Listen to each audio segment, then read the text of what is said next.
Assalamualaikum warahmatullahi wabarakatuh.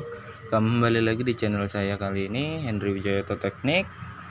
Oke, di pagi ini saya dapat pekerjaan ya. Ini patah spring ya, jadi springnya kelihatan sampai terangkat ya teman-teman ya. Terangkat deh spring itu sampai putus di situ tuh, nahan di sasis. Nanti bagaimana cara pembongkarannya? Ini mobilnya Triton ya, mobilnya Triton, tapi kebanyakan mobil sih sama yang menggunakan per daun atau spring, biasa dibilang begitu. Itu sama aja teman-teman, nanti kita bongkar lah biar tahu cara-caranya. Itu yang patah nomor 1 ya, jadi ini yang spring paling atas, jadi kita bongkar buat turunkan semuanya. Nanti sekalian kita mau bersihin karena ini udah kotor banget, sekalian kita bersihkan juga nanti.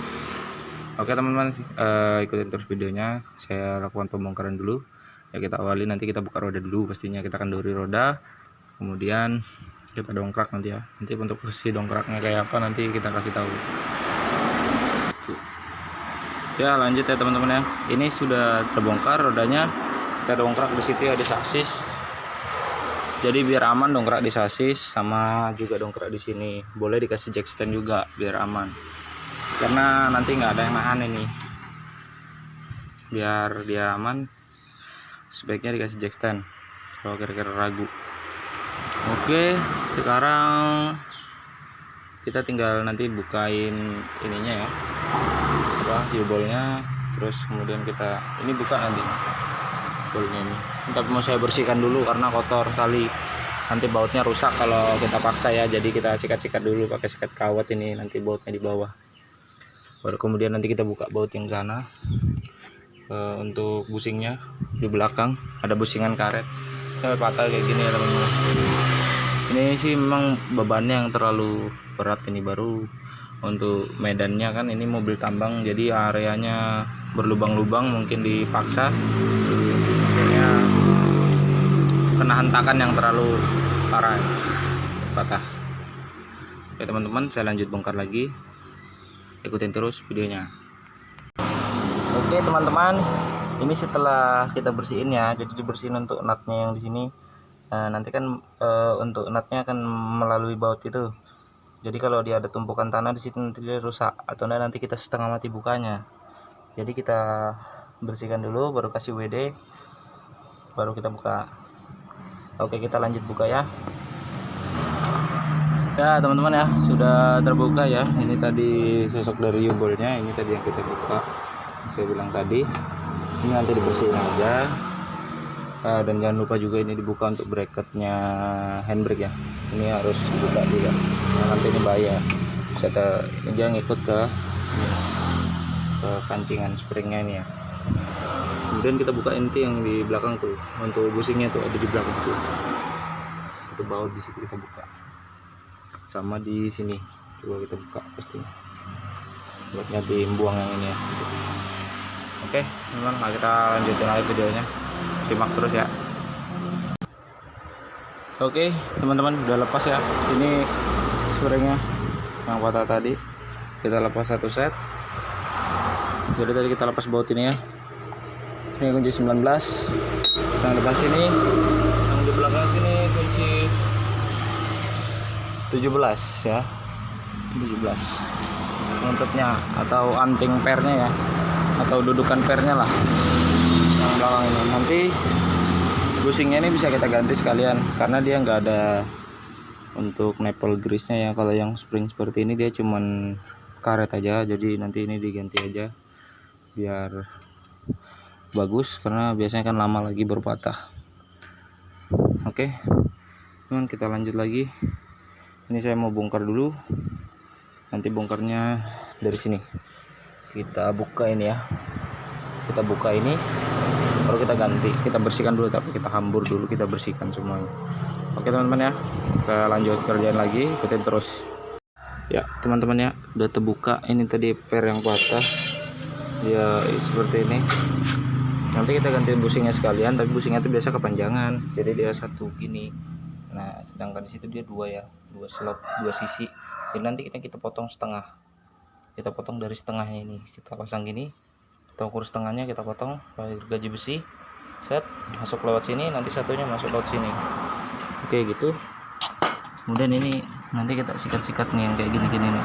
Ini bisa menjadi penyebab patah karena dia ada celah di sini, nggak rapat ya. Oke teman-teman ya, saya lanjut lagi. Ya, lanjut ya. Itu kita sudah pasang ya. Tadi untuk pemasangan kita pasang dulu yang di depan, samping per belakang ya. Kemudian pasang U-bolt, paskan dudukan bokatnya, apa namanya ini, U-boltnya, U-bolt yang di bawah ya. Kita kencangkan dulu menggunakan ratchet biar lebih mudah.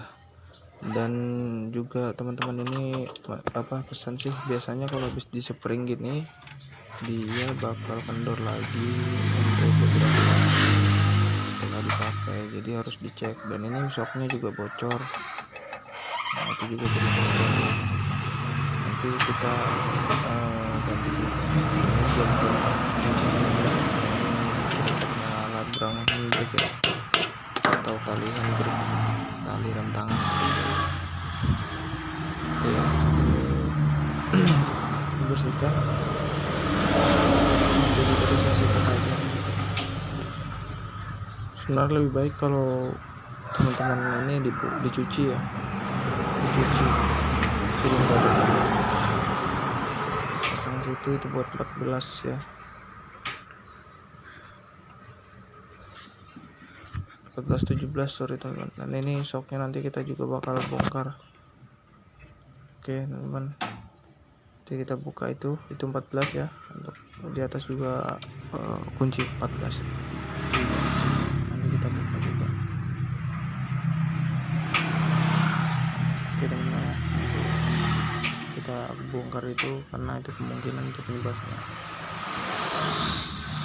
ya. Ini sudah guys, sudah kita buka guys, benar guys. Bentar lagi guys, ini perbedaannya guys, sama sekali. Jadi ini juga bisa bocor mendukung patahnya per itu dari shocknya, karena shock ini nanti kembali begini sekarang. Ini ada peredam dari kejutnya per itu ya. Ini kan peredam kejut, tapi ini peredam kejutnya nggak aktif, jadi ya bisa juga patah-patahnya. Dan kotor juga sih, sampai tambang, jadi selalu kotor teman-teman ya. Kalau yang untuk mobil-mobil perkotaan itu jarang ya. Dan juga medannya dan muatannya juga kadang-kadang dimuatin yang berat-berat, yang nggak terukur beratnya. Nah ini ada ringnya, jangan lupa nanti dipasang. Untuk pemasangan shocknya yaitu nomor 14. Oke, sudah saya pasang ya, tadi saya skip aja. Jadi saya pasang semua, jadi indikasinya ini kemungkinan ya karena memang muatannya berlebih, sama kontur jalan juga faktor kotor, dan ini juga sih shocknya juga bocor ya, jadi nggak ada yang meredam dari belakang. Bermanfaat buat teman sekalian yang baru bergabung, tolong dukungan subscribe-nya